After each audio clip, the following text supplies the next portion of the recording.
안녕하세요. 바이러스 입자 형성 억제를 통한 코로나 바이러스 치료제 개발 연구라는 주제로 발표하게 된 김유나, 노희안, 박민준, 조주영입니다.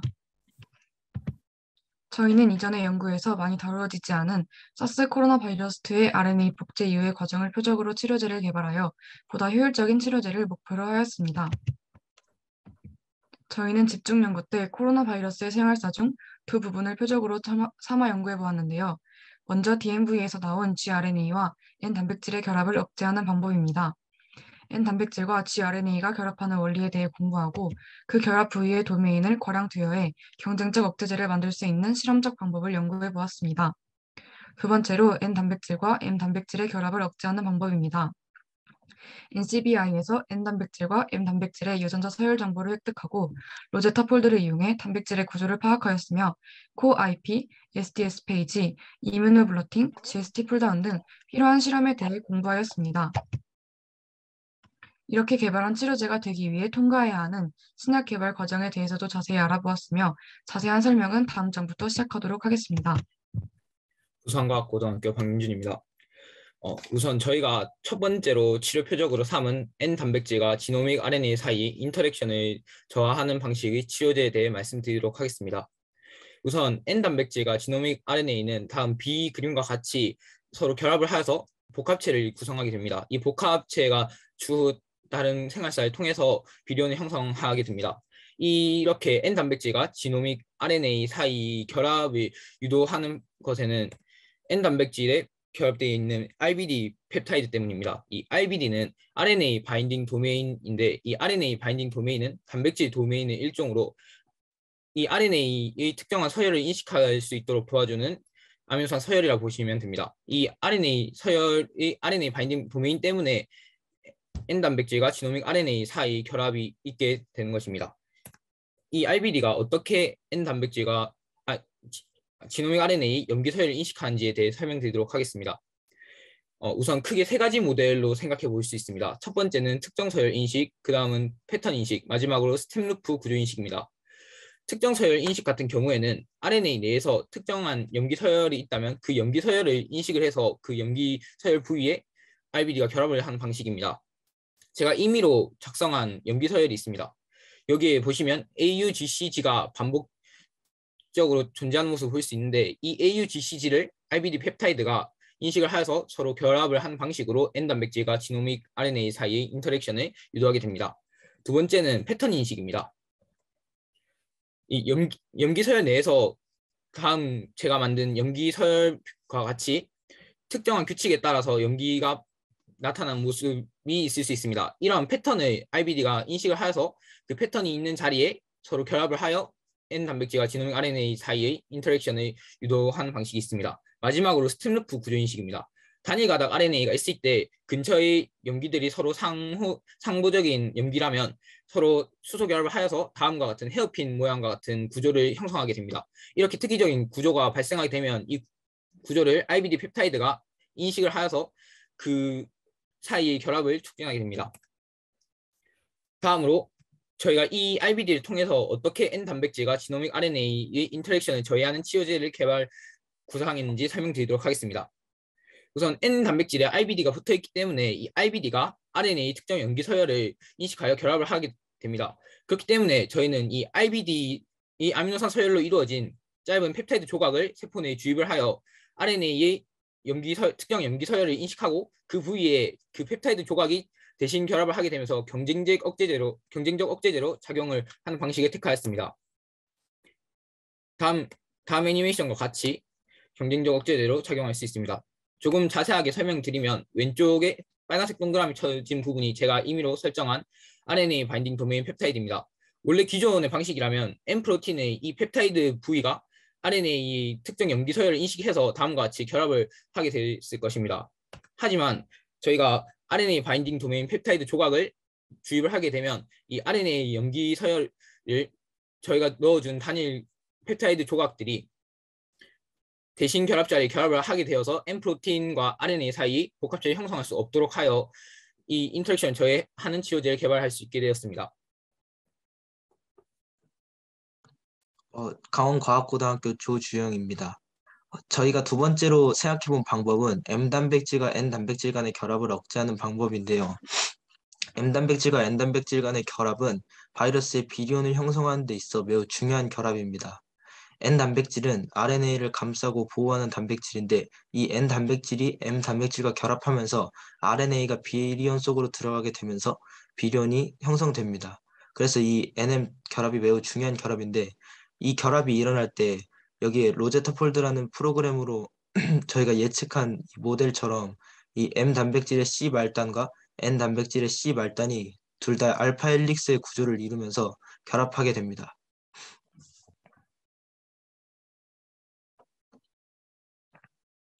만약 N 단백질의 C 터미널 도메인을 만들어서 세포에 다량 투여한다면 이 MN 결합에서 이 만들어진 M 프로틴의 C 터미널 도메인이 경쟁적 억제제로 작용하기 때문에 비리온 어셈블리 과정에서 M 단백질, N 단백질 결합이 제대로 이루어지지 못할 것이고 이를 통해서 바이러스의 비리온을 형성하는 것을 억제할 수 있습니다. 단백질의 결합 여부를 알아보는 방법에는 코IP가 있습니다. M단백질과 N단백질의 결합 여부를 알아보고 싶다고 하면 먼저 트랜스펙션이라는 과정을 통해 N단백질과 N단백질을 세포 내에서 만들어줘야 합니다. 트랜스펙션의 원리를 설명하면 M단백질과 N단백질의 정보를 저장한 RNA 부분을 역전사시켜서 cDNA를 만든 후에 이를 플라스미드의 형태로 세포 내에 넣어서 세포 안에 M단백질과 N단백질이 만들어지도록 하는 원리입니다. 그렇게 해서 세포 안에 M과 N 단백질을 만든 다음에는 이들을 실험을 위해 세포 밖으로 꺼내야 하기 때문에 계면 활성제를 이용해 트랜스펙션이 이루어진 세포의 세포막을 깹니다. 세포 내에는 2에서 3만 종류의 단백질이 존재하기 때문에 이 중에서 M 단백질만을 잡기 위해 항체를 사용합니다. 이렇게 해서 항체를 섞어준 이 단백질들 사이에 프로틴 A, B들을 넣고 이 물질을 원심 분해시키면 프로틴 A와 항체가 결합하기 때문에 결과적으로 M 단백질이 침강하게 됩니다. 침강한 물질을 분석했을 때 M 단백질뿐 아니라 N 단백질도 포함되어 있다면 M과 N이 결합한다는 사실을 알 수가 있습니다. 단백질을 확인하는 방법에는 SDS 페이지가 있습니다. 이는 전기 영동으로 크기를 이용해 단백질을 확인하는 방법입니다. 크기 이외에 다른 변수를 제어하기 위해서 SDS라는 계면 활성제를 넣어서 단백질이 모두 음전화를 띠도록 합니다. SDS는 단백질의 크기에 비례하여 결합하여 모든 단백질이 다 음전화를 띠도록 합니다. 또한 열을 가해서 단백질을 1차 구조로 만들 때 변성이 일어난 단백질이 다시 구조를 이루지 않도록 해줍니다. 이후 전기 영동을 하면 크기에 따른 속도 차이로 인해 단백질이 구분되게 됩니다. 전기 영동한 젤에 NC 페이퍼를 붙이고 전기를 걸어 단백질이 페이퍼로 이동하도록 하면 단백질이 페이퍼에 붙게 됩니다. 이 종이에 MN 단백질과 결합하는 항체 형광물질 복합체를 사용하고 이를 처리하면 그 다음에 이를 형광 이미지 분석하면 M 단백질과 N 단백질이 있는 위치를 가까이 알 수 있으며 이를 통해 단백질의 존재 여부를 확인할 수 있습니다. 이런 방법을 이뮤노 블로팅 또는 웨스턴 블로팅이라고 합니다. 코IP는 세포 내에서 실제로 단백질을 만들어서 실험을 진행하기 때문에 좀 더 현실적으로 실제 가까운 환경에서 실험을 진행해서 좀 더 진짜하고 비슷한 실험 결과를 얻을 수 있다는 장점이 있지만 그 대신 세포 내에 있는 어떤 단백질이 결합을 매개할지 알 수 없기 때문에 그 단백질 간의 직접 결합 여부는 알 수 없다는 단점이 있습니다. 그래서 이는 GST 풀다운이라는 실험을 통해서 직접 결합 여부를 알 수가 있습니다. 먼저 M 단백질과 N 단백질을 합성한 뒤에 M 단백질에 GST를 붙입니다. 그리고 M과 N 단백질을 섞은 다음 여기에 글루타사이온 B들을 넣어줍니다. 그리고 이를 풀다운하면 GST와 글루타사이온의 결합에 의해 결과적으로 M 단백질도 분리가 됩니다. 만약 분리된 물질에서 N 단백질이 검출된다면 N과 M이 직접 결합한다는 것을 알 수 있습니다. 추가로 아래의 표처럼 케이스를 여러 가지로 나눠서 어떤 부위가 없는 단백질 이런 식으로 서로 결합 여부를 알아보면 M과 N 결합에서 어떤 부위가 관여를 하는지 즉 MN 결합에 관여하는 도메인도 알아낼 수 있습니다. 위에서 소개한 실험들을 통해 MN의 직접 결합 여부에 대해 알 수 있었습니다. 따라서 N 프로틴의 C 말단 도메인을 세포에 투여할 경우 MN 결합의 경쟁적 억제제로 작용해 비리온 형성을 억제할 수 있습니다. 저희는 경북과학고등학교의 김민아입니다. 저희는 이런 치료제가 실제 효능이 있는지 확인하기 위해 다음의 실험들을 진행하고자 합니다. 첫 번째로 세포 실험입니다. 세포 실험에서는 바이러스가 쉽게 증식되는 베로셀을 사용하여 세포를 배양합니다. 배양된 세포에 바이러스를 넣고 세포가 죽은 비원형의 공간인 플렉을 관찰합니다. 이 플렉은 최초로 감염시킨 바이러스 숫자와 감염된 세포 수를 의미합니다. 다음의 사진은 저희가 예측한 치료제의 효능입니다. 바이러스만 있을 때에는 플렉이 많은 상태, 즉 세포가 감염되어 죽은 것을 확인할 수 있습니다. 이와 반대로 RNA 바인딩 도메인과 MN 결합 펩타이드를 바이러스와 넣었을 때에는 치료제가 효능을 하여 죽은 세포가 적을 것이라 가정하였습니다. 세포 실험에서 치료제가 효능이 있다면 다음으로는 동물 실험을 진행합니다. 본 연구의 동물 실험에서는 외래 유전자를 발현하는 마우스인 트랜스제닉 마우스를 사용합니다. 일반적인 마우스로 실험을 한다면 사스코비드2의 소형제인 ACE2가 사람과 다르기 때문에 마우스가 바이러스에 감염되지 않기 때문입니다. 이러한 문제를 해결하기 위해 마우스의 호흡기에 휴먼 ACE2를 넣어 실험을 진행합니다. 이 트랜스제닉 마우스에 사스코비드2를 감염시키고 15일 정도 기다린 후 폐를 잘라 관찰하면 사스코비드2에 의해 염증이 생긴 폐를 관찰할 수 있습니다. 이 사진은 저희가 예측한 치료제의 효능입니다. 형질 전환하지 않은 일반적인 마우스는 사스코비드2의 영향을 받지 않고 휴먼 ACE2로 형질 전환한 마우스는 바이러스에 감염이 되어 염증이 생깁니다. 또한 RNA 바인딩 도메인과 MN 결합 펩타이드를 넣었을 때에는 치료제 효과로 인해 염증이 비교적 덜 생길 것으로 예측할 수 있었습니다. 다음은 지브라피쉬를 이용한 약물 독성 실험입니다. 이 실험은 약의 농도를 조금씩 바꾸면서 투명한 지브라피쉬의 내부를 관찰하여 치사량을 구합니다. 이때 치사량이란 약물을 투여하였을 때 동물 및 인간이 죽을 수 있는 최소 양입니다. 약물은 유효 용량과 독성 용량의 폭이 넓을수록 좋은 약이라고 할 수 있습니다. 다만 단백질 펩타이드 기반 치료제 개발 시 유의사항이 있습니다. 첫 번째로는 치료제의 체내 안정성입니다. 단백질 펩타이드 기반 치료제를 체내에 넣으면 단백질 분해 효소에 의해 분해되어 치료제의 기능을 하기 전에 사라질 위험이 있습니다. 이를 약물 동력학, pK가 낮다고 합니다. 적어도 방광기가 6시간에서 24시간이 되어야 약물이 기능할 수 있습니다. 이러한 문제점을 해결하기 위해서는 펩타이드 끝에 지방산을 붙여 단백질 분해 요소가 펩타이드를 분해하는 데 어려움을 주도록 합니다. 또한 자연계에 존재하는 L폼이 아닌 L폼과 거울상인 D폼 아미노산을 사용하는 방법도 있습니다. 이러한 방법을 통해 치료제의 안정성을 높이고자 합니다. 두 번째로는 세포막 투과성 문제입니다.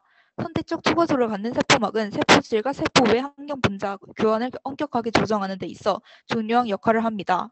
이러한 특성 때문에 많은 펩타이드를 세포 내로 전달하는 데 있어 큰 어려움이 발생합니다.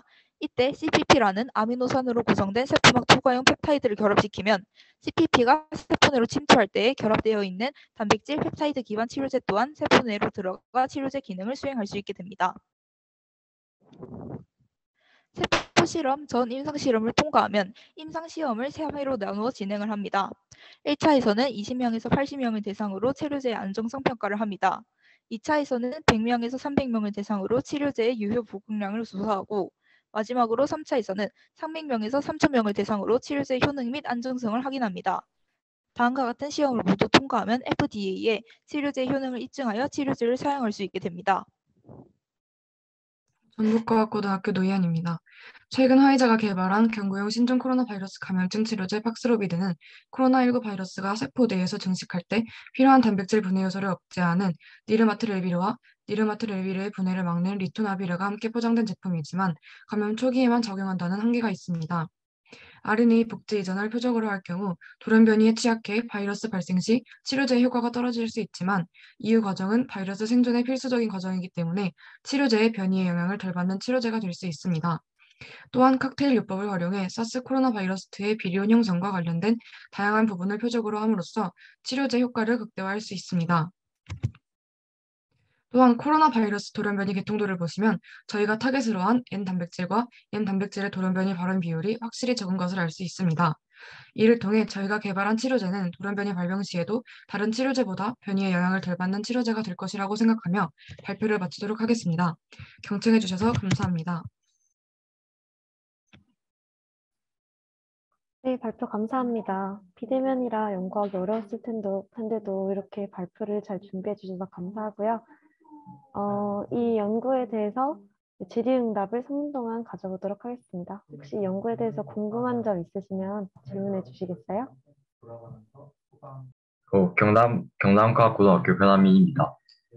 아까 그 내용 중에 어, L형 아미노산 대신에 D형 아미노산을 사용해서 안정성을 높일 수 있을 것 같다라는 그런 내용을 봤는데, 근데 제가 여태까지 공부했던 내용에서는 인체 내에서는 L형 아미노산 대신에 이렇게 L형 아미노산을 기능적인 역할을 수행할 수 있지만 거울상 이성질체인 D형 아미노산 같은 경우에는 독성 물질로 작용하게 되는 경우도 되게 많다고 들었었는데 그런 그 우려는 혹시 없는 건가요?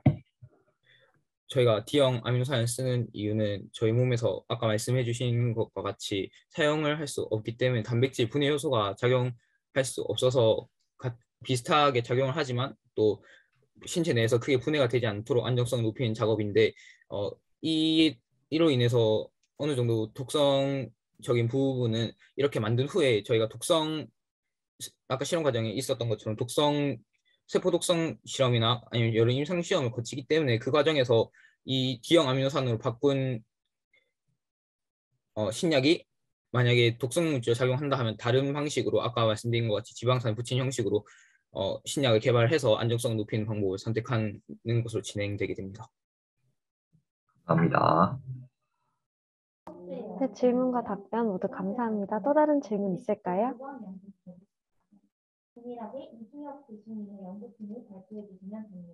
마이크로 질문하기 어려우시다면 채팅으로 남겨주셔도 됩니다. 네, 그럼 없으시다면 소감 발표로 넘어가도록 하겠습니다. 발표해주신 학생들 한 명씩 발표해주면 됩니다. 발표 순서는 아까 발표했던 순서대로 할까요? 전북과학고등학교 노희연입니다.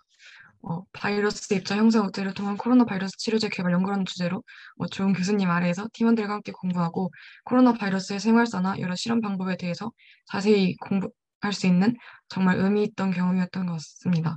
책임감 또한 기를 수 있었고 저 자신도 한층 성장하게 된 시간이었던 것 같습니다.